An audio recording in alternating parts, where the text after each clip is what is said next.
नमस्कार, खमंग रेसिपी मराठीमध्ये आपले स्वागत आहे।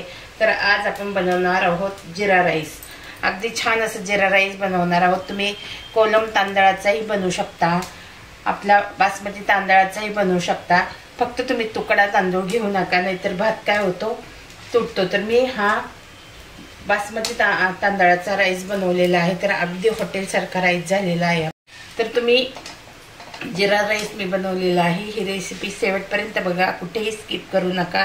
अगदी हॉटेल सारखा हा राईस तयार होतो। तर आज बनवणार आहोत आपण जिरा राईस। तर जिरा राईस बनवण्यासाठी मी इथे जो कप दिसतो त्या कपाने 1.5 कप तांदूळ घेतला आहे। तर तो तांदूळ आता मी स्वच्छ धुवून घेते आणि स्वच्छ धुतल्यानंतर मी तुम्हाला दाखवते। तर आपण तांदूळ धुवून त्याच्यामध्ये पाणी घालून ठेवला आहे। तर हा तांदूळ मी अर्ध्या तासासाठी भिजत ठेवणार आहे। तर हा तांदूळ मी जुना तांदूळ वापरलेला आहे, तर मी तांदूळ भरून ठेवते।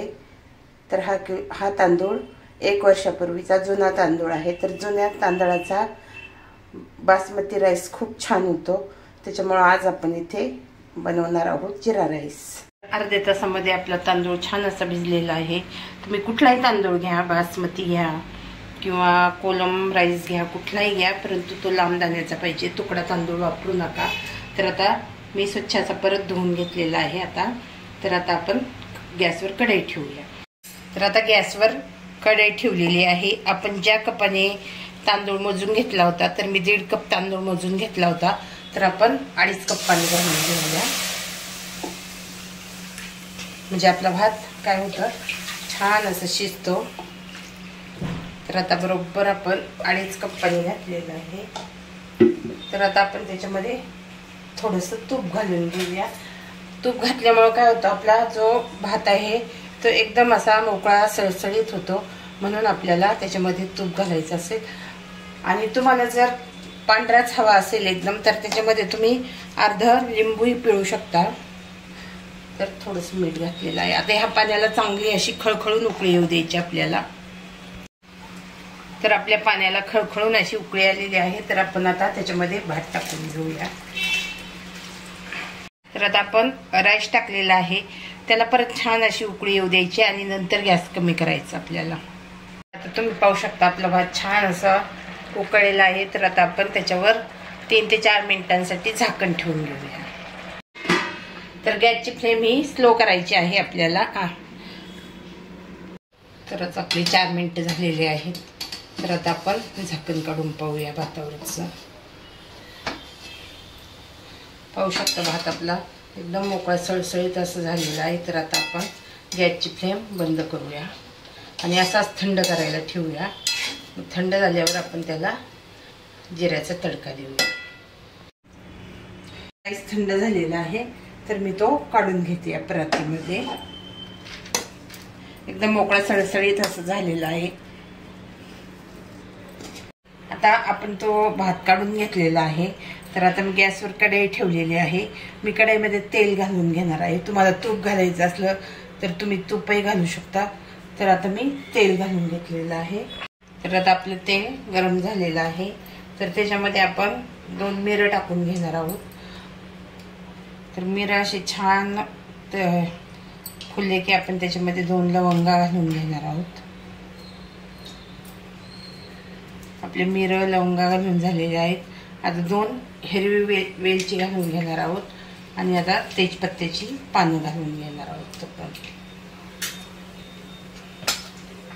तर व्यवस्थित असं छान तडतडलं ते की मग आपण त्याच्यामध्ये जिरं घालून घेऊया। तुम्ही पाहू शकता वेलची किती छान असं वेलचीला रंग आलेला आहे आपल्या। तर आपण जिरं शेवटी घालणार आहोत, तुम्हाला सांगते।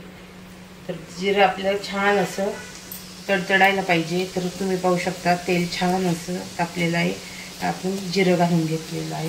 जिऱ्याचं छान असं आपल्याला कलर बदलू द्यायचा आहे। आपलं जिरं छान असं भाजलेलं आहे तेलामध्ये। तर आता थोडीशी कोथिंबीर अगोदर घालून घ्यायची आहे आपल्याला। आता आपल्याला थोडा थोडा करून भात घालून घ्यायचा आहे। आपला भात अगदी मोकळा सळसळीत असं झालेला आहे, तुम्ही पाहू शकता। सर्व भात घालून घेते मी.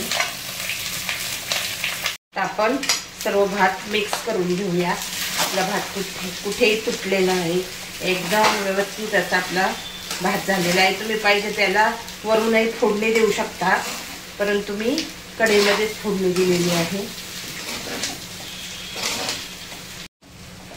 तर आता आपला छान असं जिऱ्यामध्ये मिक्स झालेला आहे. तर आता आपण वरून कोथिंबीर घालून घेणार आहोत. तर तुम्ही तसा खाल्ला तरी खूप छान असा हा राईस लागतो आपल्याला. डाळ फ्राय केलं तर अगदी उत्तमच मग. तर आपण छान असं परत मिक्स करून घेऊया.